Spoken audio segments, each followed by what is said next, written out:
Welcome. This video is going to discuss how you can participate in live lessons if your teachers are using those during this lockdown. What you'll need to do is go on to Google Classroom and then click on the class that you need to participate in a live lesson for. Once you're in that classroom, you should see on the main page underneath the title of the class a link to click to join a Google Meet. Click that link to join the meeting. It's best practice to join the meeting with both your camera and microphone muted so that you're not disrupting the lesson with anything that doesn't need to be there in the background, such as background noise, but also so that you have a stable connection to the meeting, as there might be a large number of participants and the video signal tends to use a large amount of bandwidth resources. When you're ready to join the meeting, click the Join Now button. When you're in the meeting, you have a few controls that you need to know about. If you'd like to, you can turn on closed captions, and this will use automatically generated captions from Google to give you an idea of what's going on with text on screen. For some of you, this might be helpful. You can also use the raised hand or lower hand control to let your teacher know that you might have a question. If you're doing a presentation, you'll need to use the Present Now button to share your screen or a browser tab with your class.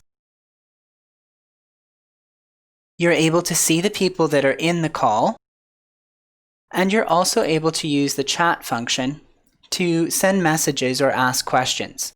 There might be portions of the call where your teacher has turned off the chat function.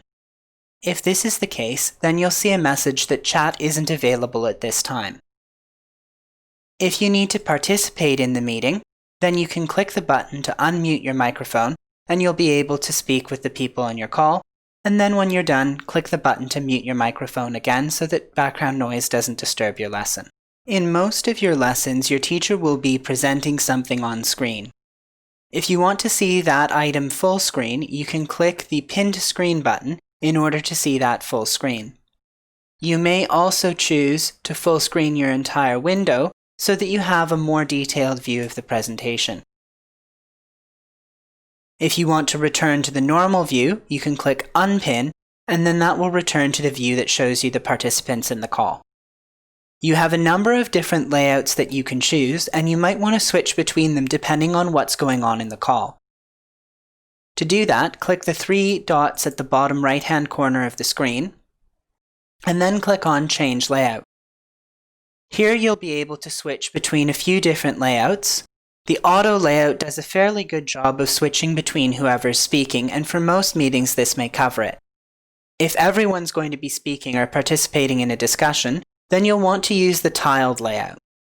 If you're looking at a presentation, you'll want the spotlight layout, and this will avoid you having to use that pin that we've just discussed.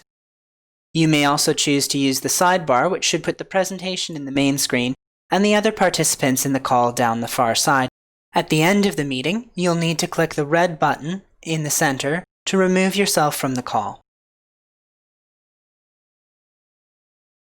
We hope that you found this video on participating in live lessons useful, and if you have any questions, please email us on dl@wilmingtonacademy.org.uk.